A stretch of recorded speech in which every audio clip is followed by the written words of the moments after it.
હવે ત્રીજો દાખલો એક્સરસાઇઝ નંબર 4.1 સોરી 4.2 અવયવીકરણ દ્વારા આપણે ઉકેલ મેળવીએ છીએ દ્વિઘાત સમીકરણનો. હવે ત્રીજા દાખલામાં જો સ્ક્વેર રૂટ 2 અથવા under route 2x square plus 7x plus 5 under route 2 is equal to 0. હવે અત્યાર સુધી જે રીતે ઉકેલ લાવ્યા એની જેમ જ અવયવીકરણથી જ આનો ઉકેલ લાવવાનો છે. આવી વર્ગમૂળ વાળી રકમ જોઈ અને મૂંઝાઈ નહીં જવાનું. આવા દાખલા પણ એની જેમ જ 3 પદના 4 પદ કરી અને ફેક્ટરાઇઝેશન થી અવયવીકરણથી સહેલાઈથી ગણી શકાય. જો અહીંયા રૂટ 2 છે, x² નો સહગુણક રૂટ 2, અચળ પદ 5 રૂટ 2, તો રૂટ 2 ઇન્ટુ 5 રૂટ 2. આ જે કાંઈ હું અહીંયા કરું છું આ બધું રફ વર્ક છે અને આવું તમારે પણ જ્યારે કરવાનું થાય ત્યારે રફ પેજની અંદર અલગ પેજમાં હું રફ વર્ક કરું. અહીંયા આપણે આખો દાખલો સીધો ગણશું. હવે આ બેયનો ગુણાકાર જો multiplication of root 2 into 5 root 2. આપણને ખબર છે રેશનલ નંબર અને ઇરેશનલ નંબર વાળા ચેપ્ટર આપણે ભણી ગયા છીએ.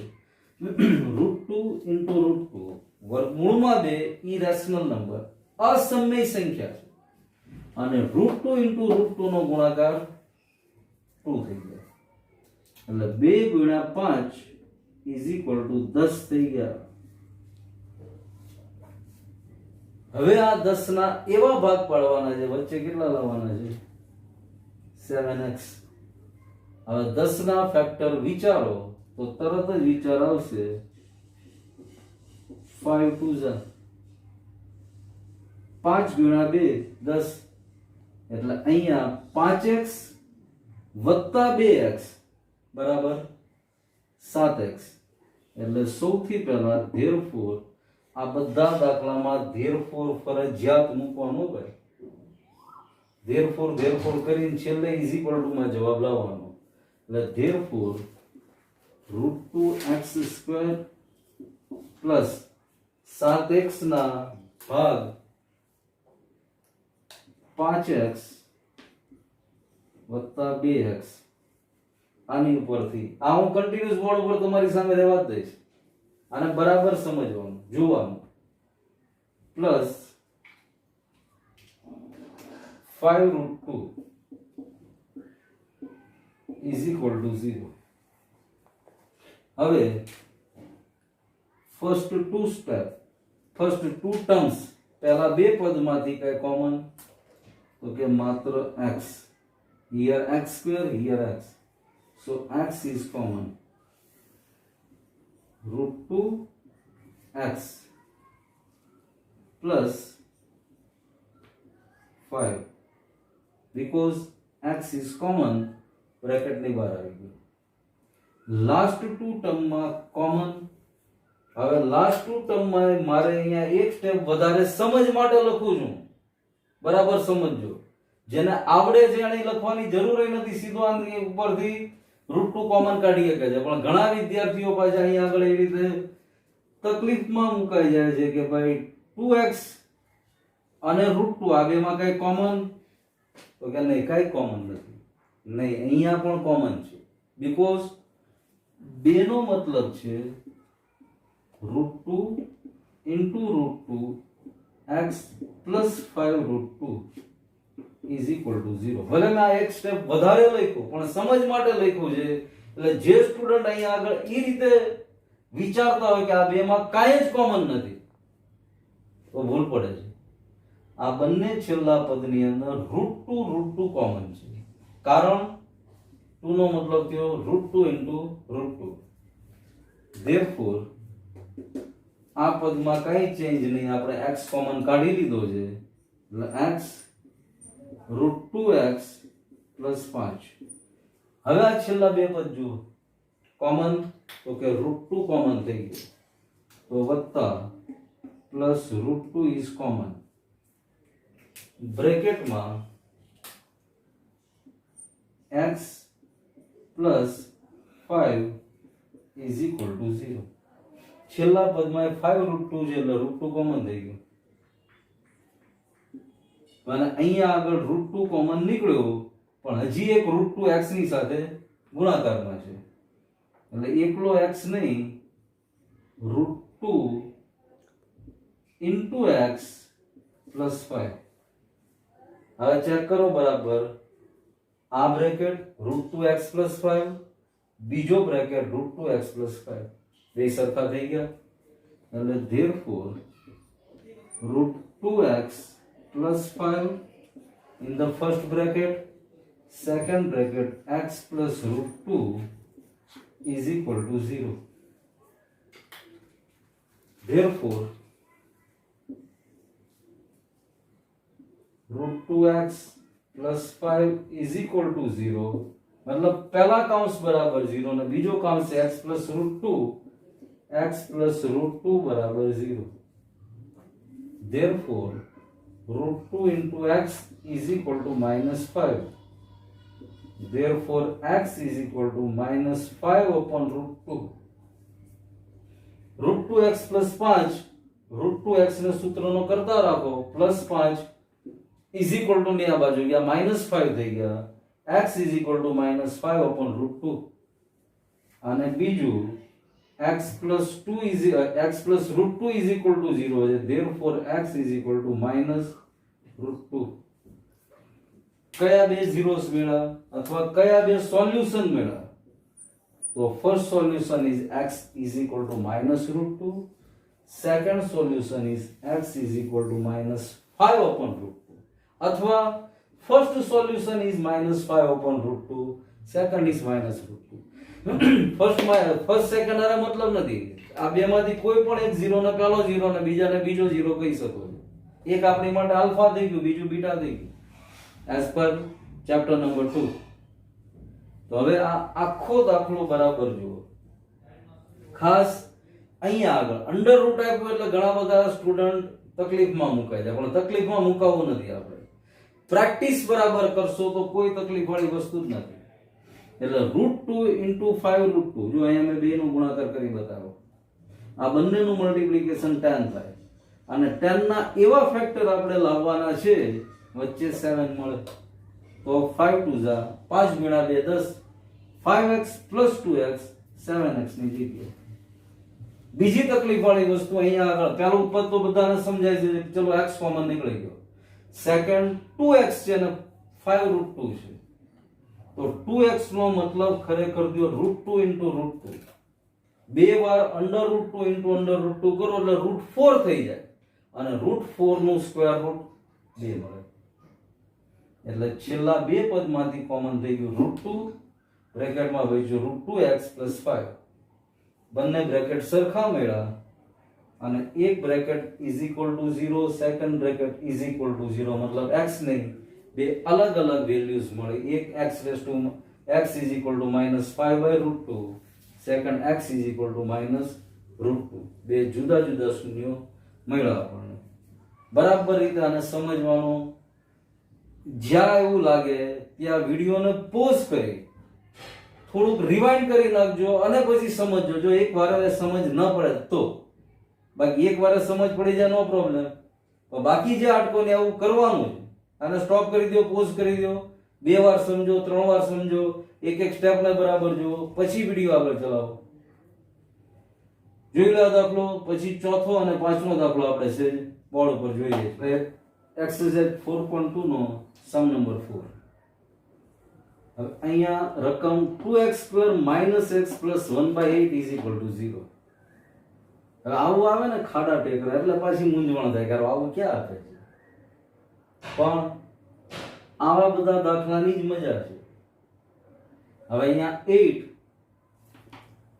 લસા બની જાય એલસીએમ લેવો પડે therefore જો આના ડિવિઝનમાં 1 છે 2x² ના છેદમાં 1 છે x ના છેદમાં પણ 1 છે અને 1 ના છેદમાં 8 છે એટલે અહીંયા 8 લસા થઈ ગયો એટલે અહીંયા 8 2 16x નો વર્ગ માઇનસ 8x પ્લસ 1 ના 1 ઇઝ ઇક્વલ ટુ 0. ફરી એકવાર સમજીએ આને. ઘણા આવું જોઈને પાછા વિચારતા જરા 16x² ક્યાંથી આવી જાય? અરે ભાઈ 8 લસા થઈ ગયો. આના છેદમાં 8 નથી, આના છેદમાં 1 જ છે. એવી જ રીતે x ના છેદમાં પણ 1 જ છે, જ્યારે 1 ના છેદમાં 8 છે. એટલા માટે 8 2 ની સાથે મલ્ટીપ્લાય કરે 16x², 8 x ની સાથે મલ્ટીપ્લાય કરે -8x, અને 8 1 ની સાથે મલ્ટીપ્લાય નથી કરતો બીકોઝ 1 ના છેદમાં 8 છે. 1 is numerator, 1 is numerator, 8 is denominator.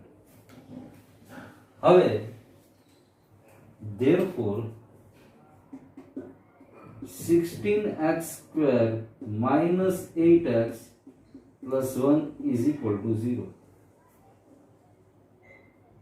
હવે આ લખ્યું હોય તો પણ ઘણા વિચારતા થઈ જાય કે અહીંયા છેદમાં 8 હતો, ડિનોમિનેટરમાં 8 હતો, એ 8 ક્યાં આવી ગયો? વિચારી લો. 8 લખવાની હવે જરૂર જ નથી ડિવિઝનના. ક્યાં વયો ગયો 8? તો આ 8 ઇઝ ઇક્વલ ટુ ના 0 ની સાથે મલ્ટીપ્લિકેશનમાં જાય, એની સાથે ગુણાકારમાં જાય. હવે 0 ગુણ્યા 8 મતલબ શું થઈ ગયો? 0 આ બાજુ. એટલે 16x² minus 8x plus 1 is equal to 0. હવે ફરીવાર 3 પદના 4 પદ કરીને આનો જવાબ લાવી શકાય છે, પણ આપણે એવી રીતે જવાબ નથી લાવવાનો. 8 થોડાક ઉપર લખ્યા, નહીં તો 2 ની ઉપર 8 એવું લાગતું હતું. હવે આ ટર્મને બરાબર વિચારો. ગઈકાલના વિડીયોની અંદર આપણે જે ભણ્યા હતા, અથવા આની પહેલાનો વિડીયો 4.1 માં, અહીંયા બધા નિત્યસમ અથવા આઈડેન્ટિટી લખી હતી તમારી સામે. આ કોઈ પ્રકારની આઈડેન્ટિટી અથવા નિત્યસમ બને છે?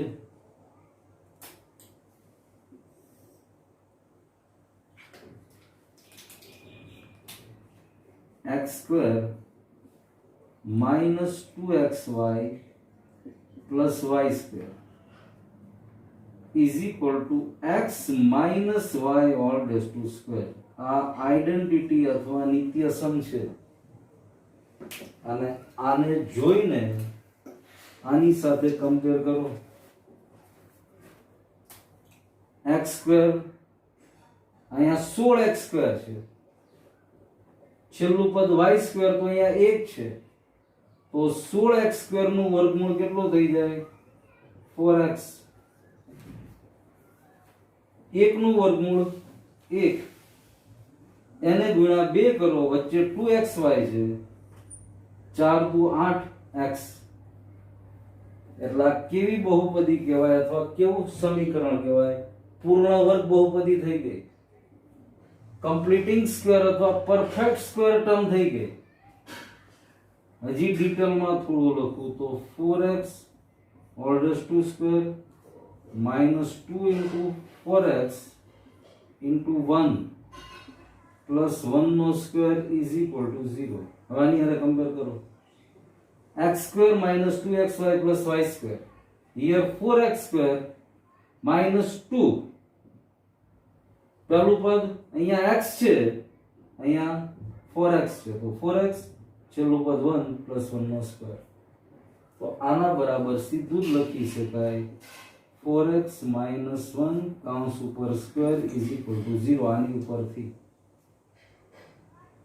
અહીંયા બંને કૌંસમાં 4x minus 1 4x minus 1 છે, તો 4x minus 1 પહેલા કૌંસમાં, 4x minus 1 બીજા કૌંસમાં. અહીંયા આખા કૌંસ ઉપર સ્ક્વેર છે એટલે 4x minus 1 એક વાર, 4x minus 1 બીજી વાર, 4x minus 1 4x plus 1 નથી બનતું. હવે 4x minus 1 બરાબર 0, પરિવાર 4x - 1 બરાબર 0. Therefore x is equal to 1/4, x is equal to 1/4. આમ આ દ્વિઘાત સમીકરણને પણ બે શૂન્યો મળ્યા, પણ અહીંયા બંને શૂન્યો એક જ સરખા મળ્યા. અહીંયા એવું નહીં લખવાનું કે ભાઈ આ દ્વિઘાત સમીકરણ એક જ શૂન્ય મળ્યો 1/4, નહીં. આ પણ દ્વિઘાત સમીકરણ છે અને દ્વિઘાત સમીકરણને મહત્તમ શૂન્યોની સંખ્યા 2 હોય અને અહીંયા આપણને બે જ શૂન્યો મળે છે. પણ કમાલી છે કે બંને શૂન્યો સમાન મળે છે. હવે આની ઉપરથી જો આ દાખલો છે, બાજુનો દાખલો પણ સેમ આ જ સૂત્ર ઉપરથી નિત્યસમ ઉપરથી બની જાય. 3 પદના 4 પદ કરવા હોય તો કરી શકાય છે, પણ જ્યારે પૂર્ણ વર્ગ બહુપદી આપ્યો હોય ત્યારે સહેલી રીતે કરવા માટે નિત્યસમનો સીધો ઉપયોગ કરાય. અહીંયા 100x નો વર્ગ આપ્યો છે, 100 નું વર્ગમૂળ 10 x નો સ્ક્વેર પ્લસ 1 નું વર્ગમૂળ 1 નો સ્ક્વેર. Therefore -2 into પહેલા પદનું વર્ગમૂળ 10x, બીજા પદનું વર્ગમૂળ 1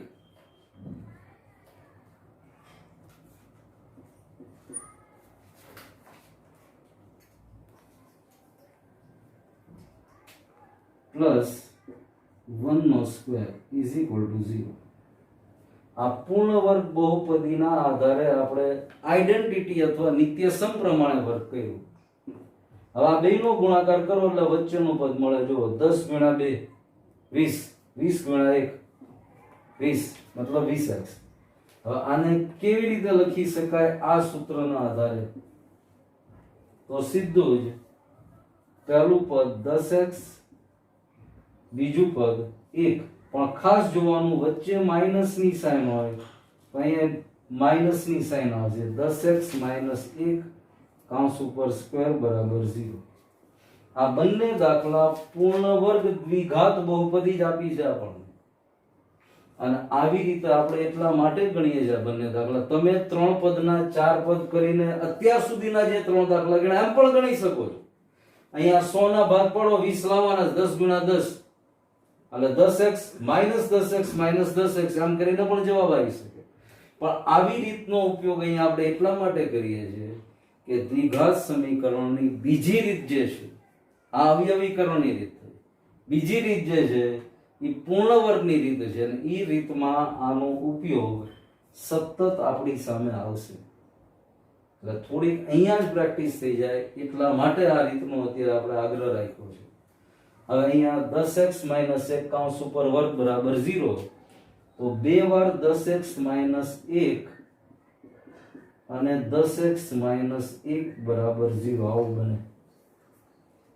એટલે પહેલો કૌંસ 10x - 1 બરાબર 0, બીજો કૌંસ 10x - 1 બરાબર 0. માટે x is equal to 1/10 અને x is equal to 1/10. હવે આ બંને દાખલામાં શું સિમિલરિટી દેખાય છે? What is similarity between example number sum number 4 and sum number 5? તો બંને દાખલાની અંદર સમાનતા એ છે કે બંને દ્વિઘાત સમીકરણ પૂર્ણ વર્ગ છે, કમ્પ્લીટિંગ સ્ક્વેર વાળા છે. અને જ્યારે પૂર્ણ વર્ગ પ્રકારના અથવા કમ્પ્લીટિંગ સ્ક્વેર વાળા દ્વિઘાત સમીકરણ હોય એના ઉકેલ હંમેશા એક જ સરખા મળે.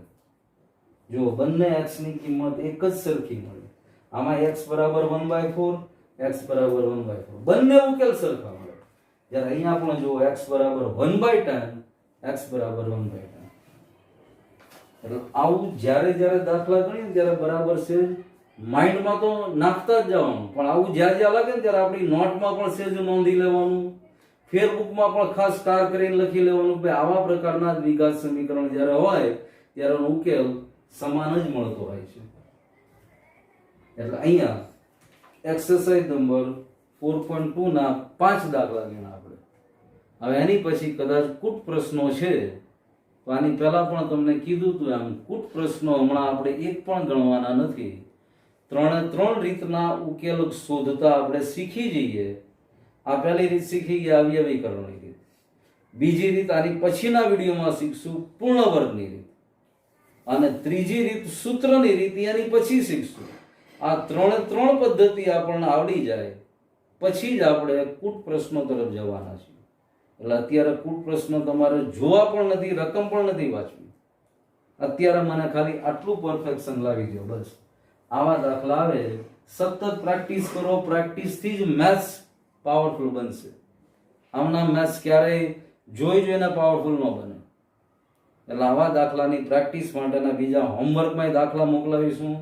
વોટ્સએપની અંદર આવા ઘણા બધા દાખલા મોકલાવીશ કે જેમાં શૂન્યો શોધવાનો હોય, એમાં પૂર્ણ વર્ગ બહુપદીના દાખલાઓ પણ આપીશું. અને આમાં માત્ર 5 જ દાખલા છે. એની પહેલા ઉદાહરણોના દાખલા હોય 4.1 અને 4.2 ની વચ્ચે, તો એની પણ પૂરી પ્રેક્ટિસ કરી લેવાની. એ દાખલા પણ ગણી લેવાના. અને બાય ચાન્સ આમાં કોઈ દાખલાની સમજ પડી ન હોય તો ચોક્કસ ફોન કરી શકો છો, અથવા તો વિડીયોને પોઝ કરી 1 વાર કે 2 વાર કે 3 વાર જોઈ શકો છો. અને છતાં સમજ ન પડી હોય ચોક્કસ ફોન કરો, ફોન ઉપર ડિસ્કસ કરો, મેસેજ મોકલાવો વોટ્સએપમાં કે સર આ સ્ટેપમાં આ જગ્યાએ સમજ ન પડી, તો એને ફરીવાર આપણે પર્સનલી રિવાઇઝ કરશું. તમારા જ ફોનમાં મેસેજ આપી અને આખો દાખલો ગણીને બતાવીશું કે આવી રીતે આ દાખલો થાય. હવે ક્વિઝની અંદર એક દાખલો આપું છું હું, અને એ દાખલાનો જવાબ ચેટની અંદર તમારે મને લખીને મોકલવાનો છે. હવે જો આ પ્રશ્ન છે આજની ક્વિઝનો, x³ - x = 0. આના શૂન્ય શોધીને તમારે ચેટની અંદર મને મોકલવાના છે.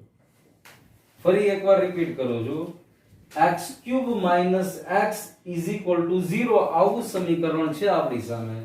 તો આના શૂન્યો કયા કયા હોઈ શકે એ સીધા લખીને તમારે મને ચેટમાં મોકલવાના છે.